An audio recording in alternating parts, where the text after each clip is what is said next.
Welcome back to Inspired by JimmyL, a platform that is used to inspire you to be the best version of yourself. Yes, I've been featured in Forbes. I have interviewed several account-verified guests. I have even been a brand ambassador for a billion-dollar company. But you know what, honey? You are my inspiration to keep this show going. We are not here pleading for ratings and reviews. We are here to encourage you. So please be sure to subscribe and share every single episode. Don't hold the opportunity to inspire someone else. Okay, so this episode here, first off, welcome to your month of April. The guest that we have on for this month is remarkable, and I'm so excited to announce that he is from my hometown of Memphis. And his story is drastically different. His story is one of those stories that you don't hear about enough. Let me say that. You don't hear about it enough. And he has truthfully inspired me throughout this entire interview. You will hear a lot of emotions from me personally, up and down, but his story is like no other. And his story cannot be told by anyone else but him. He went from here in Memphis, from being homeless to Morehouse. He is literally making changes across the nation. And he is an amazing young man. Young man. And his future is so bright. Help me welcome to today's or this month's show, Dacavien Reeves. Inspire us, Dacavien. It's hilarious. Man, sorry, it's just me. I just love being me. I love it. Okay, so for starters, welcome to another episode, everybody else that is just tuning in here with Inspired by JimmyL. I have Dacavien Reeves on today, and I am so grateful for him. Not only is this man from my hometown here in Memphis, but his story is remarkable. So from going from homeless twice to being accepted at Morehouse is freaking phenomenal. It's really, really amazing. So Mr. Reeves. Yes, sir.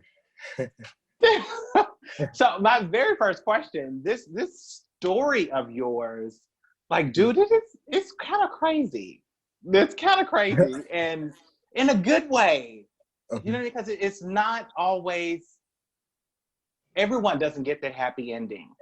And so knowing what you do and knowing that you also inspire other people, I'm going to assume that you recognize that you are one of the lucky ones to push forward, and your ending or your story, your journey is drastically different from so many other people. So what happened or what transpired that allowed you to actually get to that place of mind so that you were not just another statistic? Right. You know, honestly, like, you know, I do recognize that I am a person that has made it out. You know, very few, like, you know, millions didn't make it, but I was one of the ones who did, right? You know, Yeah. And that old song that they sing in the gospel world, and I recognize that God had his hand on my life, you know, and I believe God had a purpose for me. But honestly, you know, I believe that it was possible for me to take another route. You know, I won't say that it was always there, that I was so focused and I had a clear set, like a clear road ahead of me. Like I could see myself going here.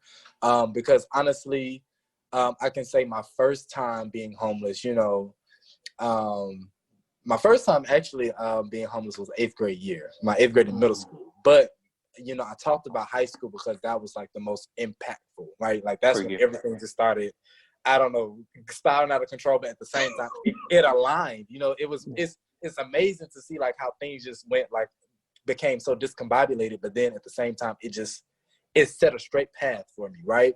And I think what really like changed my life was the people that came into my life. I believe that God sent people, specific people in my life, to help me get to where I am. You know, I can't say that my journey was alone because it wasn't. It definitely took some people to help, like, you know, help me recognize who I was, what my potential was. I can say my junior year, it was definitely like some of my teachers, such as like Dr. DeBow. I had a teacher named Mr. Bell. I had a teacher named Ms. Boocheever. I had a teacher named Mr. Jones, and they all kind of like believed in me, and they all wanted to help see me succeed. And then also outside of that, I was at Memphis Ambassadors Program, where I had Mr. Cash and Miss Liza, Mr. Alton. You know, they were helping me push me forward into like my dreams and like help us get back on our feet. And so I had that kind of support, you know, like, and it took me reaching out. Also, Mr. Hoots, I can't forget Mr. Hoots. He'll kill me if he heard this interview. He hear me his name. And I had those people in my life that kind of like inspired me and helped me get back on my feet and helped me realize like the saving, just keep going. So, you know, junior year, I said, okay, we got through it. And that's when I said, okay, this is when I'm going to create an organization called Basic to help other students going through adversity, because I know I'm not the only one in this school going through adversity, and nobody 100%. You know, and so, and you know, I believe that like that was probably like the disconnect between teachers and students. I believe that compassion part, you know, like really, yeah, I believe like sometimes it can, because sometimes, you know, like we can get so focused on like what we're doing that we sometimes forget that like people have lives outside of what we're doing. And it's that compassion piece that we have to realize that, like, you know, hey, this person is human. You know? Yeah. And so and kind of like Basic was that kind of like liaison group. Like we helped supported those students in any way that we could. And so then my senior year, someone who really pushed me, and like this is like a major influence on my life, and like I can't thank these two people enough, because I wouldn't be at Morehouse today if it wasn't for these two people. I honestly cannot say that. And it was Mr. Duran Hall and Miss Angelica Hall and Mrs. Angelica Hall. And so like, you know, I remember I got involved with this group called Velocity Leaders, and at the Benjamin L. Hooks Library, and I was going through the little program, and I met Miss Angelica first. And she was talking to me, getting to know me, you know, all of that. And then she said, I want you to meet my fiance. And so I said, okay. So she said, all right. And one day she messaged me on Facebook, and she was like, are you looking for a mentor? I said, I have mentors, but I'm always looking for more. You know, you never have enough mentors. And so she said, that's true. She said, I'm going to connect you. So she connected me with him. And then I met up with him one day at his job. He was the director of operations and partnerships at Memphis Music Initiative. Okay.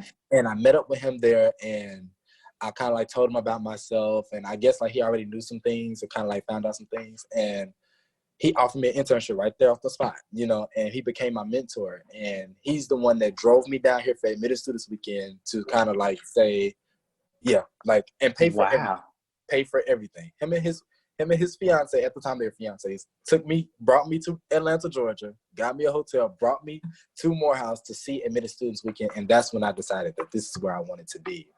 And so like, you know, I believe it was a little resilience in me that like, because I knew that I never wanted to be in that position ever again. You know, I remember how hard it was. I remember how many tears I cried. I remember how tired I was all the time. And I just said, I never want to be here ever again. And so I knew it was that goal in my head, and also it was also the people that God set in place for me that helped me get to where I am right now. Did you catch that? Oh, I hope you got it. It sometimes takes a village to help get you from your past to your divine future. I hope you got that. And never, ever, ever lose sight of those people that helped you along the way. I hope you got that. I love you guys. And I'll see you first thing in the morning on Instagram.